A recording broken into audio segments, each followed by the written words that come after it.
Growing a business is kind of tricky right now. Supply chains are squeezed, tariffs and trade policies are dynamic, and cash flow, it's tighter than ever. You need clarity to come out on top. Without it, you risk falling behind. If only you could hop in the DeLorean and see the future, right? Thankfully, there's NetSuite by Oracle. NetSuite has real-time forecasting to help you move ahead with confidence. This is your AI-powered business management suite and the #1 cloud ERP. Trusted by over 42,000 businesses, NetSuite brings accounting, financial management, inventory, and HR all under one roof. It's your single source of truth, giving you the data and control you need to move quickly. And with AI built in, you can automate the busy work and focus on strategy. NetSuite helps you see what's stuck, what it's costing you, and how to pivot fast. If I were running a business with a lot of moving parts, I'd use NetSuite for full control over everything. Tame the chaos with NetSuite. If your revenues are at least in 7 figures, download the free ebook, Navigating Global Trade, 3 Insights for Leaders at netsuite.com/SPI. That's netsuite.com/SPI. You spent months building towards launch day, but when the clock hits 0, your site crashes. Bots swarm, and loyal fans rage on Reddit. That's not good. Fanfare was built to stop that. Fanfare is the drop platform made for high-pressure moments, stampede-proof infrastructure, verified waitlists, and bot filters that actually work. Instead of refunds and rage, you get retention and revenue. And that sounds great to me. Your next launch shouldn't be a gamble. Get Fanfare's 5-step hype drop playbook and learn how to bulletproof your drop at fanfare.io/playbook. Again, that's fanfare.io/playbook. When we show up as givers and help other people, it's natural that people want to give back to us, right? Giving and receiving is part of the same cycle.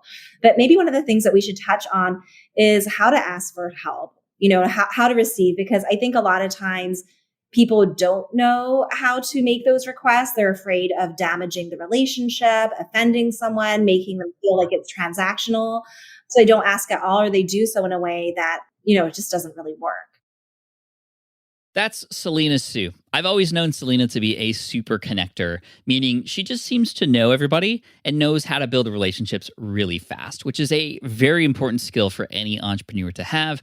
Whether you are an introvert or an extrovert, this episode will absolutely help you because Selena and I talk about the ins and outs of building relationships. What does it actually mean to add value to somebody else's life and career and space so that you could potentially one day benefit from that as well? And there are some lines where we have to balance between, right? We have to balance between asking somebody for something, but not wanting to do that without first giving something, right? There's a lot to unpack here. This is exactly why this is the perfect time of the year to talk about this, because it is a new year, 2023. We're already closing in to the end of January already, which is kind of crazy. And if you haven't yet stepped out of your comfort zone to either meet people or go to events or put yourself in a situation where you can connect yourself with people, well, then this is for you. This will definitely help. So Selena Sue, you can find her on Instagram, and just wait till the end to go reach out to her and thank her for this at Selena_Sue, SOO. So Selena_Sue on Instagram. We also talk a little bit about getting media as well. These relationships that you build are obviously going to help you get in front of different audiences, but how might you better position yourself and your story to get in front of other people so that they'll amplify your message as well? We got a lot to talk about. This is golden information, and I hope you enjoy it. This is, again, Selena Sue, and this is session 649 of the Smart Passive Income Podcast. I hope you enjoy. Here we go. Welcome to the Smart Passive Income Podcast, where it's all about working hard now so you can sit back and reap the benefits later. And now your host. He's the kind of guy who pushes a red button with no label just to see what happens. Pat Flynn. Running a business means legal questions are inevitable. Is this contract or agreement solid? What can I do if a client won't pay me? Am I set up properly for taxes? Well, rather than trying to navigate all of this on your own or searching endlessly online, imagine having a law firm on your side without the high hourly rates. That's exactly what Legal Shield's small business plans offer.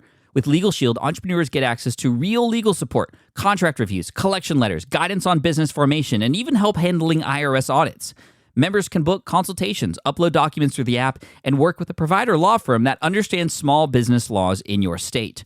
You also get proactive help on tax and trademark questions so you can stay ahead of legal risks. And if a client delays payment, Legal Shield can send professional collection letters to help you recover what you're owed, all for a fraction of what traditional attorneys charge. Go to LegalShield.com/SPI or call 833-570-9980 to learn more and get big business legal support without a big business budget. That's LegalShield.com/SPI. While DIY website tools are everywhere, most fall short on design and performance. Hit publish. Framer ships your site worldwide in seconds. No code, no compromises. Framer is a powerful, user-friendly platform that delivers developer-level results without writing a single line of code. Make your designs move and convert with Framer. Framer brings your site to life with powerful animations, dynamic content handling, and a design-first approach that helps your site stand out. Framer is the design-first, no-code website builder that lets anyone ship a production-ready site in minutes.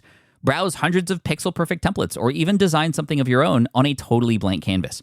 Add bold animations like appear effects, text effects, scroll and looping animations, and much more in seconds. And it's free to start. The built-in AI handles the heavy lifting of generating starter layouts and can even translate your entire site to any language. On the back end, you'll get responsive breakpoints, built-in hosting, a flexible CMS, and privacy-friendly analytics. Ready to build a site that looks hand-coded without hiring a developer? Launch your site for free at Framer.com and use code SPI to get your first month of pro on the house. That's Framer.com, promo code SPI. Framer.com, promo code SPI. Rules and restrictions may apply. Selena, welcome to the Smart Passive Income Podcast. Thanks so much for being here with me today. Oh, you're welcome. I'm so thrilled to be here. I'm excited. You and I have known each other for quite a while. And one thing I've known about you is your superpower of really being a connector. I think we all know how important it is to build relationships in a space, but you seem to just have the superpower to do it really, really fast and really well. I know you've moved to different places and seem to always connect yourself with some amazing people and live this incredibly rich life, not necessarily rich in money, but rich in friends and atmosphere. And I think I just want to dive into that today with you because that is something that I think we can all benefit from. Does that sound cool? Yeah, that sounds great. Have you always been like a people person? Has it always been easy for you to like get into a space and just meet people? Oh my goodness, absolutely not. I mean, I identify as an introvert, so I actually am oftentimes uncomfortable connecting with people. Yeah, but I think for me, I'm very intentional about, who I connect with. So I think, when it comes to building relationships, the first thing is mindset. And so really believing that you belong in the room, believing that you have something of value to offer. So for me, I think the reason why I'm good at creating relationships is because I really focus on depth and, who I want to connect with, who I can add value to versus just feeling like I need to, connect and schmooze with anyone. How do you know that you have value to add? Yeah. So there's so many different ways that we can add value to others. And people will often say things to me like, Selena, I'm not a mind reader. How do I know what someone wants? But, as human beings, we tend to want, similar things. And especially if you're looking to connect with entrepreneurs, there's only a few things that, they really, really need, right? Typically, people are looking for more visibility. They're looking for more clients. They're looking for promotion. They're looking for team members to support them with their goals. They're looking for solutions to manage stress. And so when you understand what people are fundamentally looking for, then it's easy to help them. And I like to think of, I call them influencers. Influencers are people who can help you reach your goals. So think of them as, a train on a track and they're headed to a certain destination, full speed ahead. And the train will open for, its doors for a couple of moments to let people in, but then the doors will close. And so I think oftentimes when people try to connect with influencers, they're like, hey, this is my agenda. And they're essentially trying to pull the train off the tracks. But the way to really be successful with connecting with someone is actually to jump on the train and support them with where they're looking to go. So yeah, whenever I, connect with someone, I'm always like taking a moment to tune in and think about how can I be supportive to them and what are their most important goals right now, whether I'm asking them or just observing from what they're sharing in their newsletters, on social media, and what I already know about their business. Wow. I love that analogy. The train analogy is so key. Somebody called me a flinfluencer once. I don't know how I feel about that. I don't think I like that. So don't call me a flinfluencer, everybody. To continue that, I think a lot of people, again, mindset is key here, right? And I know this being an introvert as well. I have to pump myself up a little bit before I get into a situation. But oftentimes, I remember when I first started especially, I would always look for reasons to believe that I wasn't worthy or that I wasn't in the right room. Sometimes it was very simple, like, oh, they all have tens of thousands of followers in this group and I only have a couple hundred. Like, I don't even belong here. How do you approach that And what's the story we might be able to tell ourselves before we get into, a room with somebody, virtual or in person, to help us get over that? I mean, in business, there are certainly going to be people who are ahead of us, but we have to remember that fundamentally as humans, we all have the same value. And a big part of adding value to someone is being present by being appreciative, being a good listener, being able to offer feedback or a compliment or an idea. Sometimes the people that can add the most value to us as creatives and entrepreneurs are people in our existing audience who maybe see something that we're doing. Maybe they're going through an experience of ours and they have a suggestion on, how it could be better. Also, another thing is, in addition to being doing, right? That's a big part of building relationships, is being a giver. But I think also being is important.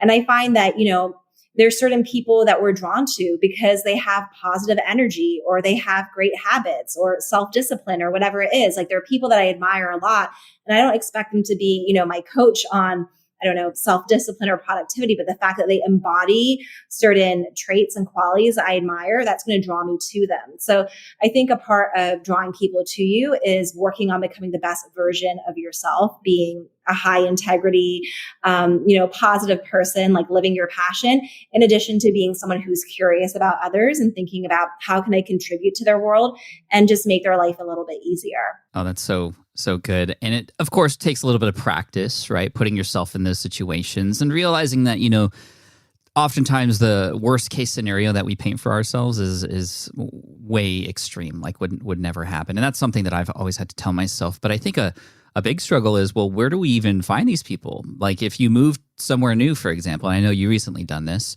what might be your first steps to put yourself in the right room with the right people? Where do you even begin? So I think the first step is getting really clear on, what your intentions and goals are. Who do you want to connect with?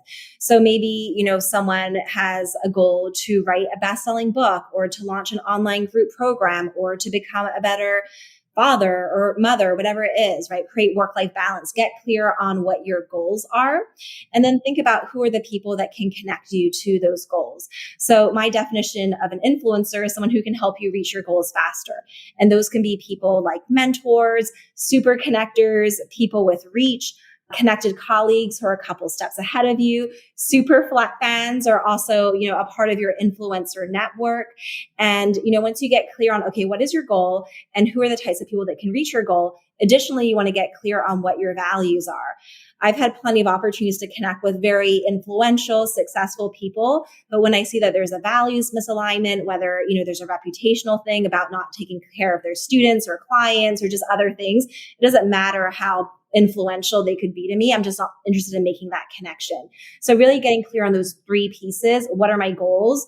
What are my values and what are the types of people that I want to meet is going to be really powerful. And then, getting clear, with yourself and also communicating to others. One of my big goals this year is to write a book, and I'm looking to connect with other best-selling authors or people who are on the same journey, people who are passionate about, sharing their ideas in this world in this particular way. So if you know anyone that could support me with this goal, anyone interesting to meet, where there are synergies, I would love to connect with them. So part of meeting them is really understanding what you're looking for and then verbally sharing that with people wherever you go. That's cool that you're writing a book. This is going to be your first one? It is. Yeah. I'm nervous and excited.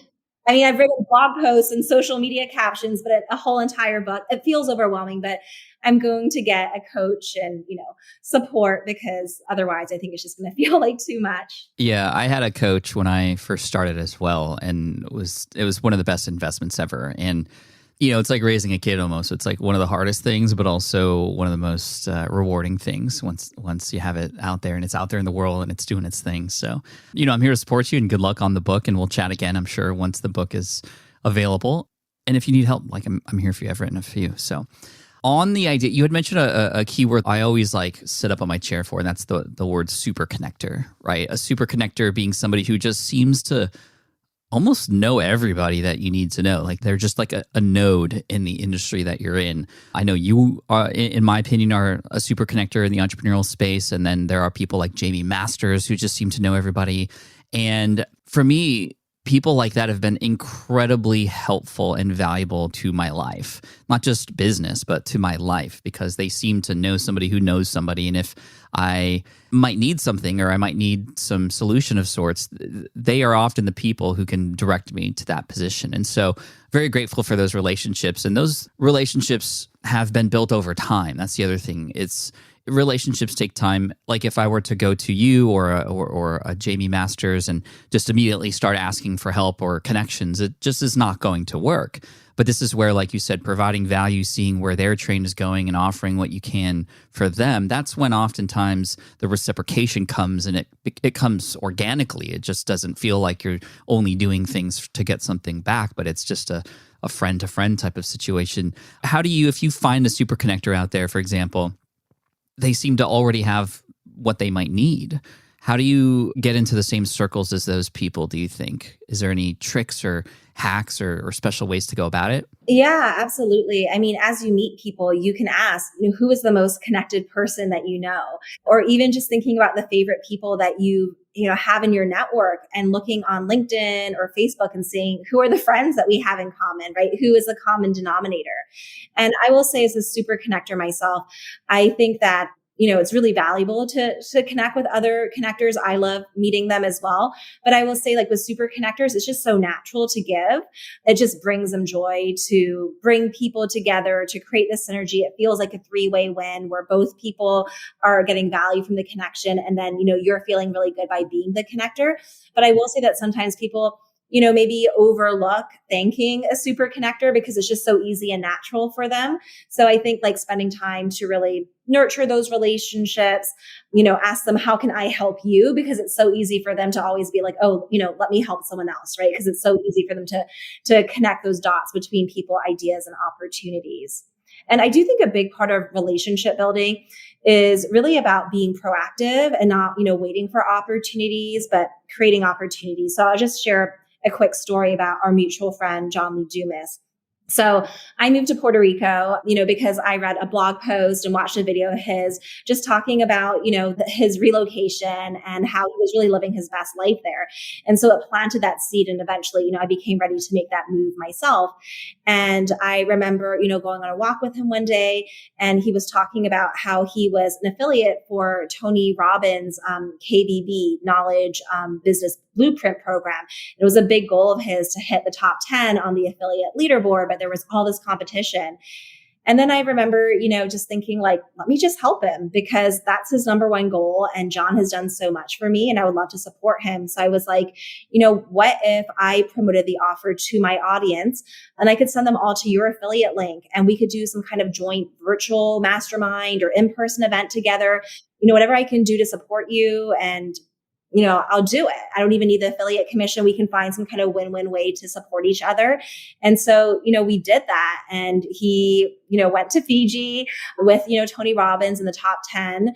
And when his book came out, I was one of the first people to support him and mail my list and do an interview with him. And, he was tracking the people that, showed up to support him. Because someone like John, he has interviewed I think 2,000 or 3,000 people.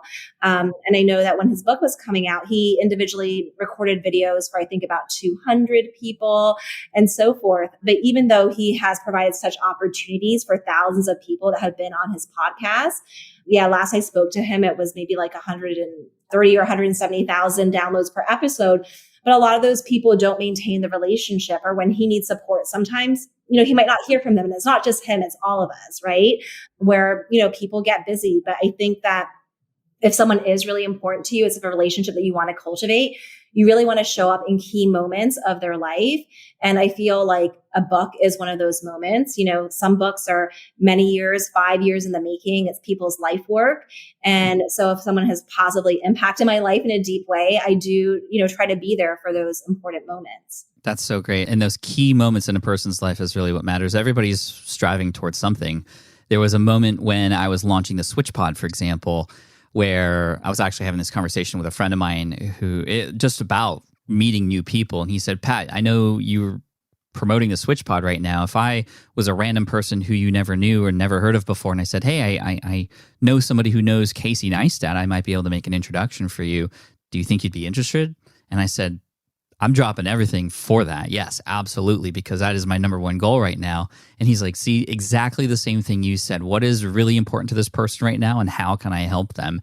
And I love that story with John. John's a good friend of SPI, as many people know, and was really, really stoked to see a lot of people get behind his book like yourself, because he's been pouring into all of us and helping us out. And so I think it was Jordan Harbinger, another podcaster who was on the show, who once said, it's about digging your well before you're thirsty. I love that. Right? And if you're digging your well and you're thirsty, which is the equivalent of like, hey, like, I haven't talked to you in a while, can you do this for me? It's too late, right? It's not going to work out. So dig your well, provide value, and then naturally when something comes up in your life, you have more of an opportunity to ask without feeling weird about it. And that's how the world should work, really, in my opinion. And just to add to what you're saying, Pat, I think that, when we show up as givers and help other people, it's natural that people want to give back to us, right? Giving and receiving is part of the same cycle. But maybe one of the things that we should touch on is how to ask for help, how to receive, because I think a lot of times people don't know how to make those requests. They're afraid of damaging the relationship, offending someone, making them feel like it's transactional.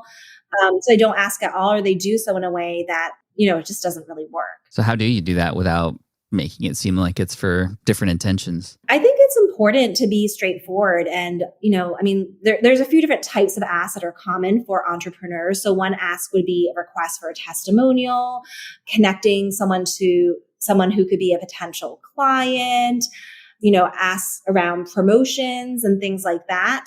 So a couple of tips.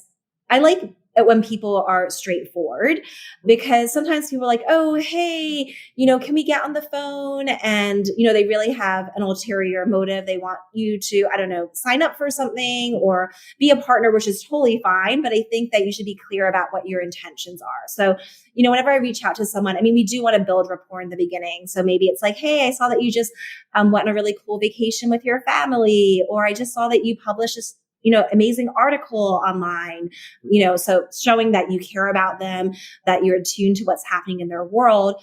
And then I think getting straight to the point and saying something like, hey, I was thinking of you because, you're such a valued client of mine, a valued person in my world. And I am updating my website with testimonials. And I would be so grateful to include 1 or 2 sentences from you. Would you be open to that? To make things really easy, I'm happy to draft some examples or connect you to my copywriter. Let me know your thoughts. My website is relaunching on X date, and I would, love to get a sentence or 2 from you in 2 weeks if that works with your schedule. So I think, a couple other things about an email like this that's effective is that it's brief. It's warm, it's to the point, and it's also specific, 1 or 2 sentences versus wondering like, wait, do we need a whole case study, or, what exactly is the person asking for?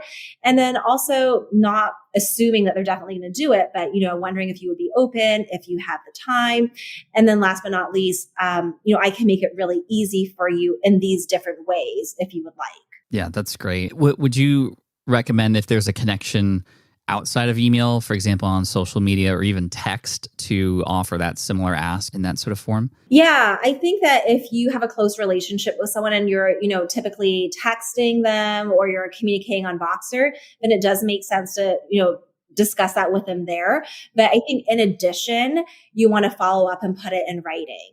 So maybe like, let's say, someone and they have a big podcast, but you're like, I don't know if I should, ask them, or if they're accepting guests, or if they think I would be a good fit, but you have a friendly relationship. You could potentially, if you text with them, you could send them a little voice note and just say, hey, I was just thinking of you. I was listening to your most recent episode, and, share something specific about it and say, curious if you're accepting, new guests on your podcast.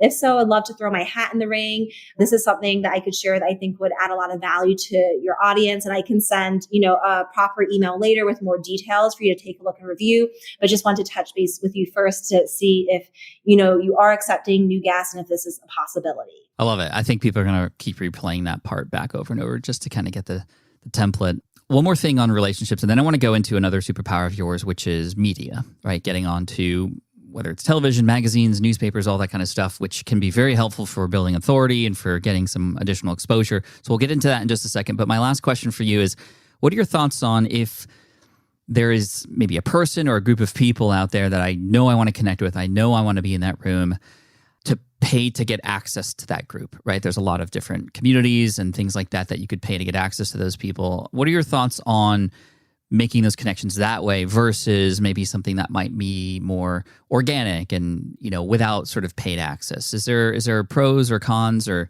goods and bads to approaching people that way? Yeah, I think that makes so much sense. I mean, there are people that spend 6 months, 9 months, 1 year organizing a conference and bringing together, the best speakers and like-minded people. And if you were trying to organize, that group yourself, it would take forever. And it might not even be possible to organize that group. So whether someone is, organizing a conference, a mastermind, a workshop, and there's a way for you to pay, a fee and be in that room with like 50 ideal clients or synergistic individuals or, hundreds of people that are in the same industry as you, I think definitely go for it. I mean, obviously we can't, be in every single mastermind in every single room, but I do feel like that's a big part of, a relationship building plan is I do think that you should invest money. I mean, I myself have invested in masterminds to work with top mentors, and I've gotten to meet people in their network that way. I organize events and have masterminds, and in my case, and in many, cases of super connectors, there's like 10 years plus into building these relationships. We're showing up for people in massive ways, like adding value, helping them grow their business, connect them to clients. And so there's so much goodwill, and they're happy to show up for these things, right? So to be able to leverage like 10 years worth of goodwill and just be in that room and be connected to that person and people in their network, I think is a great shortcut to take. I would agree with that for sure. I mean, that's how I've gotten access to a lot of people who have since become friends and partners and co-creators and even employees and lifelong friendships, right? The other thing that I want to ask is, I know that sometimes you put on like small events for your community as well, to not just like expand the relationships that you have, but to help people come together. And this is something that I talk about quite often in Superfans, which is facilitating these gatherings and meetups and such. Like, do you have any tips for somebody who's doing that for the first time? Because I think that's a fantastic way to do a multitude of things, from building authority because you're being the facilitator, to creating connections within your community so that people will continue to come back, to getting to know more about your clients or colleagues or anything like this. Any quick tips for setting up a little gathering like that, and how much might one need to spend to create something that would be worthwhile for people to go to? So I think when you're organizing a gathering, you don't necessarily need that many people. I recently had a dinner party at my home for 8 of my STAR students. So it was me, my best friend, and 8 of them. So there were 10 people. And I think sometimes the more intimate, the better. Those are some of my favorite events. So if it's an in-person event, if you're, bringing people together, at your home and you're just ordering food, I mean, that might just cost like $200 or less, or it could be a potluck and everyone bring food, or maybe that's true, a dinner. That'd be cool, right? You just have like a cheese plate and fruit, and people bring a beverage. So it really doesn't have to cost that much money at all. And, some tips for organizing events. I would say for some events, it might be a good idea to have someone co-hosting with you. So, you're saying, hey, come together. Me and Pat are co-hosting, a mixer for some of our STAR students.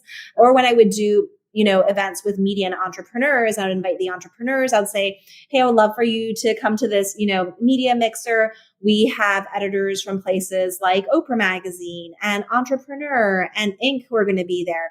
So, having 2 or 3 additional names of people or people that are affiliated with certain publications or companies can get people really excited about the event. So that's powerful. I think it's also really important to have food, because sometimes people come to events and they've forgotten to eat, or, they'll leave an event early because it's dinner time. So just even having like a little bit of food and beverage can go a really long way. And then also thinking about, how you can, facilitate the event, because there are some people who are introverted and it's hard for them to connect with other people.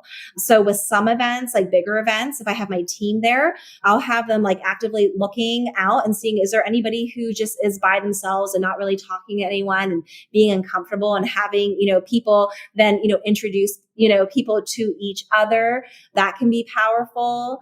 Also having certain icebreakers. When I do my virtual networking events, I always have, questions that people can discuss deep and meaningful topics to really like build those relationships. So those are a few things that you can keep in mind. That's really cool. On the virtual thing, is that like a Zoom with breakouts with prompts and they could just be there to connect with each other kind of thing? Yes, exactly. I like doing that because, when you bring, let's say 50 people into a Zoom room, it's going to be hard for everyone to talk. And so what I've done is I've had little breakout rooms where there are like 4 or 5 people in the room, and every single person has a time and space to share. And then after that, we come back together in the main room, and people who had, a share that they were really excited about, or who wants to shout out someone that they learned from or were inspired by, can do that. So it's the best of both worlds, right? Like big space and also small space virtually. I like that. And virtual, we can all set that up for our community. And again, when you step up to provide that opportunity for people to connect with each other, it just heightens your brand and it makes the community feel that much stronger to not just each other, but to you as well. One tip that I have, having done a few of these in-person things before, and I got this from Michael Hyatt. Like, I went to one of his events once. I was a winner for an affiliate contest, and I went to a place called Blackberry Farm. And there were a few other affiliate contest winners there as well. And so the intimate dinner, I agree, the intimate dinners and opportunities like that are really special. I think there was maybe 10 of us at dinner, and Michael stood up and, he gave a toast, thanked all of us. And he said, we're going to do something that I always do at these situations. We're going to have one conversation. I know sometimes people next to each other have a talk, and then the other people over here, and you have these like little conversations that are happening. We're just going to have one person speaking at a time during this dinner. And I was like, oh, that's interesting. And so he would lead in a more structured kind of way. For example, a question, what's something that is really firing you up in life right now? We'd love to hear from everybody. And it was just one by one, you get to hear like what's exciting everybody while everybody else is eating. And then you kind of like, everybody's paying attention to that person. And although it felt it was weird and different for me to be at a dinner and do that. It almost felt like, in class when you're in school and like everybody's going to read and your turn's coming up and you're starting to get nervous and have anxiety. But honestly, it was just so much fun. And we all got to know each other so much better. Yes. And there was just one person to listen to the whole time, and it was just quiet and it was cool. So I started doing that at my in-person retreats, and oh my gosh, it was such a fun thing. And sometimes 3 hours go by and you're just like, wow, where did the time go? Because you're all learning from each other and stuff. So I don't know if you do something like that too, but. Well, I love that. And, one thing that's coming to mind is when, you're doing those group shares, and especially when it's somewhat large number of people at the table, like more than 6, it's really important for the person leading to make sure that no one is like going on and on. Because I've been in those situations. Oh, right. Maybe one person shares for 2 minutes, and then someone else shares for like 7 or 9 minutes. And then, it continues, and then people have to like leave the event. Maybe they have to go, run an errand, or they've got like a conference call. And then it's right. like people at the end, now there's only 3 people left at the table and they haven't had a chance to do their share. So yeah, I always, when I do things like that, I'll say, we're going to do introductions right now. And, these are the 2 or 3 things I'd love for you to share. And let's keep these introductions to 3 or 4 minutes. And I'll be keeping track of time and things like that. Or like, and as they're talking, and maybe it's hard to stop someone, but just say like, that was really great. Let's continue that later. I want to make sure that everyone has time to share. That's a good call out for sure, because people will ramble, definitely. And then some people may only have really quick 1 or 2 word answers because they're a little shy, and you can just continue that conversation and ask questions, sort of like in a podcast interview. Okay, so what happens next after that? Or like, why did you move there? That sounds really interesting. And then you can just kind of hopefully get this person to feel comfortable. And oftentimes what happens is after they get going, then they're fine. It's just the start that's hard for some people. And I know that because that was me. This has been really great, Selena. I'd love to ask you, because you have a free gift for all of us. This is another one of your superpowers, is media. And like before we share that link, I'd love to know why we should be thinking about media, right? Because growing online, we often think of search engine optimization, social media, getting to be a guest on another person's podcast. But is media, traditional media still important for us? And if so, why? Sure. So when I talk about media, I talk about both traditional and non-traditional. So the way that I define media is you sharing your message on someone else's platform. Gotcha. Okay. And so that could be a podcast, that could be in a magazine, on TV, on a top website. It could be someone sharing an article of yours with their newsletter list. Maybe it's doing an IGTV interview. So, and also nowadays, when I think about, influential people, experts, entrepreneurs, I consider them to be a part of the new media because they have platforms, they have audiences of people where they can share your message. So that's what I'm teaching people, both traditional and, the new media. And I think it's really important because it's one thing for you to tell the world, hey, I'm really good at what I do, but you need other people with authority and with reach sharing your message to more people. The message is going to, go so much further and mean so much more. And I think that publicity is the fastest way to get that instant credibility, whether it is a podcaster or entrepreneur who is hugely admired by people in your audience to, a publication like Forbes and, being able to put the Forbes logo on your website and being able to say for the lifetime of your business that you've been seeing that publication becomes like a huge part of your branding. And so I think it's important for everybody to get some media for their business. I think it's a part of the overall marketing mix to be seen on other people's platforms versus just talking about the work that you're doing on your own platform. That is great. And so the big thing is, though, how do you reach out to those people to then start, amplifying your message? I think this is why we all feel often trapped in the content creation hamster wheels, because we're just creating stuff for our own properties. But I think that if you can create stuff for others or have others talk about you, then of course, like you said, the message is going to be amplified. What are maybe one or two tips that we could have when trying to get on other platforms and get in front of other audiences? How do we get even access to that? Yeah, absolutely. So the first thing is to be intentional. So, often as entrepreneurs, there's a million different things that we could talk about. For example, at one point, I ran a year-long mastermind and that was a $30,000 investment, but there's only going to be, let's say a dozen or 20 people in that mastermind. So as a business owner, you want to think about your business like 80-20. Where does the majority of my revenue come in from? And for me, it's my publicity offers. Therefore, my expert topic is going to be on publicity versus maybe something that we talk about in a mastermind, like how to hire certain kinds of team members. So you want to get clear on your expert topics. And then you want to think about, what would be interesting to people? What are people's biggest challenges when it comes to publicity? What are their fears? Why do they think that they can't get publicity? What are shortcuts and so forth? And come up with a series of story ideas. And with your expert topics, it's also really great to think about how you can make them seasonal. Because during certain times of the year, the media is looking for certain types of stories.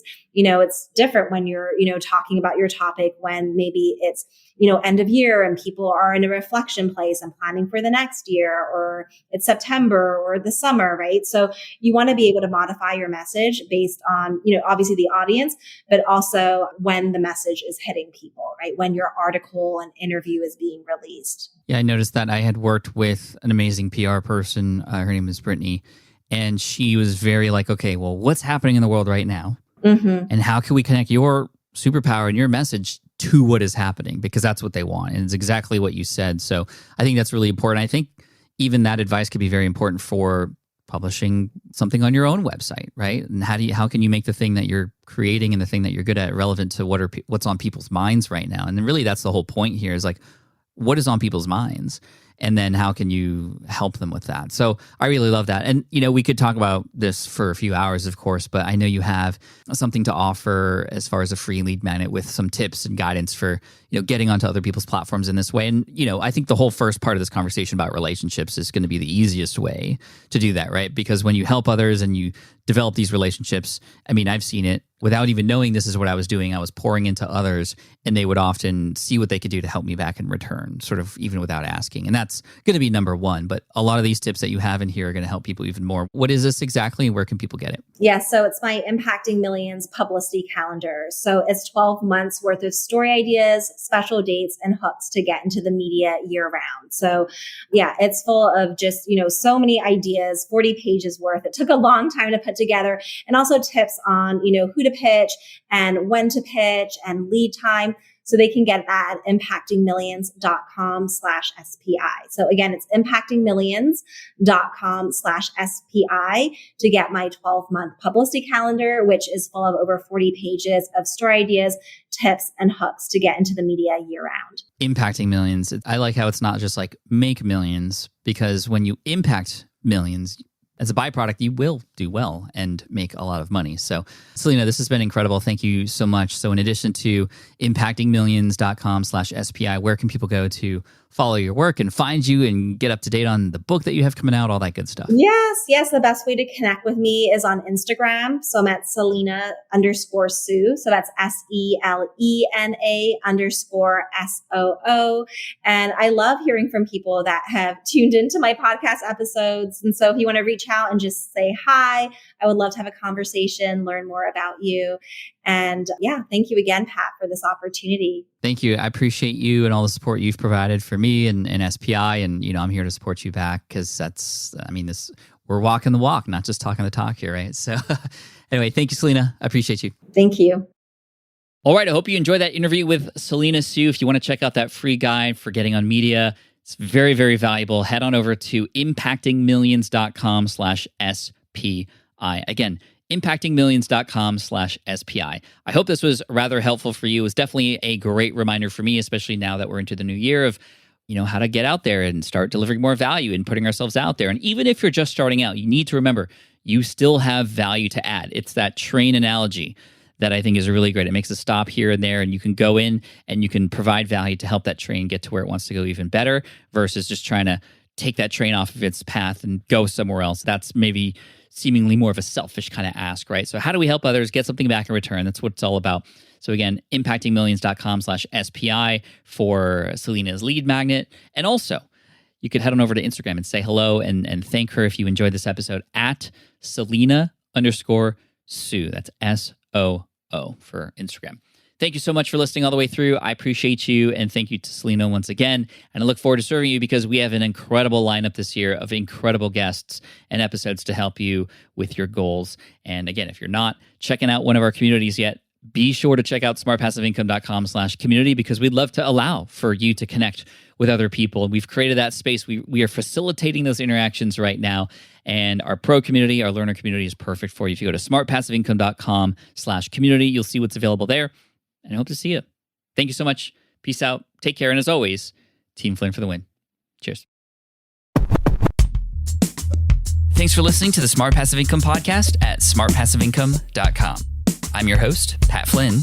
Our senior producer is David Grabowski. Our series producer is Paul Gregoris. And our executive producer is Matt Garland. Sound editing by Duncan Brown. The Smart Passive Income Podcast is a production of SPI Media. We'll catch you in the next session.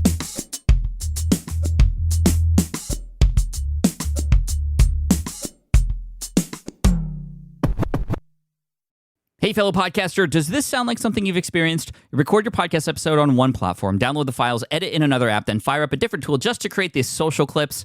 Well, it can be clunky, time-consuming, and frankly overwhelming, especially for creators trying to grow. And that's why I'm excited to tell you about Riverside. Riverside is the all-in-one platform. Record, edit, and repurpose your podcast content all in one place. You just log in, record with your guests no matter where you are in the world, and just like that, studio-quality audio and high-resolution video. We use Riverside here at SPI as well now. With built-in AI, I can automatically clean up my audio, saving myself so much editing time, and it can even auto-generate clips to make promoting the show a breeze.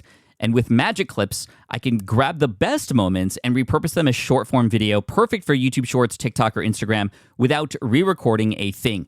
So if you're tired of juggling tools and want a faster, simpler way to create and scale your content, it's time to try Riverside, built by creators for creators. Just go to smartpassiveincome.com/Riverside and use code SMART to get 1 month free on the Pro plan. That's smartpassiveincome.com/Riverside, promo code SMART. Look, I get it. You want to grow your business, but trying to sell to hundreds or even thousands of people gets very exhausting very fast. But what if you could sell at scale with a simple, powerful quiz? Score App helps you sell to more people without adding more to your plate. You build a quiz or assessment that your audience actually wants to take. Then they answer a few quick questions and get a personalized result right away. It shows them where they're at and what they need to do next and how you can help. And you build huge amounts of trust before you make even a single offer. No hard sell, no chasing leads, just value at scale. Get 50% off the first 3 months using the discount code SPI. All you have to do is just head to scoreapp.com/SPI. Again, that's scoreapp.com/SPI.